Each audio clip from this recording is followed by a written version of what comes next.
আপনারা দেখছেন এক্সপ্রেস বাংলা, অন্তহীন খবর।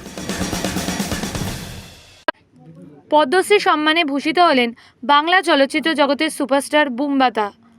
সৌমিত্র চট্টোপাধ্যায়, সব্যসাচী চক্রবর্তী, সত্যজিৎ রায়, মমতা শঙ্কর, শর্মিলা ঠাকুরের মতো চলচ্চিত্র জগতের একের পর এক দিকপালের পর এবার রাষ্ট্রপতি ভবনে হাজির হলেন প্রসেনজিৎ চট্টোপাধ্যায়।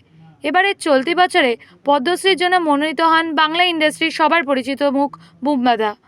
অনুষ্ঠানের দিনে ধুতি পাঞ্জাবি পরে রাষ্ট্রপতি ভবনে উপস্থিত ছিলেন সকলের প্রিয় বুমবাতা। এদিন সংবর্ধনার যাবতীয় পোস্ট দেখে উল্লাসে ভেসেছে নেট দুনিয়া। 1968 সালে শিশুশিল্পী হিসেবে কেরিয়ার জগতে পা রাখেন প্রসেনজিৎ। পরবর্তীতে 22শে শ্রাবণ, অটোগ্রাফ, চোখের বালি, মনের মানুষ, জাতিস্বরের মতো একের পর এক হিট সিনেমা দর্শককে উপহার দেন অভিনেতা। 90 দশকের কার্যত দাপুটে অভিনেতার এহানো স্বীকৃতিতে নস্টালজিয়ায় ভেসেছে নেটিজেনেরা। Bureau reporting, express Bangla.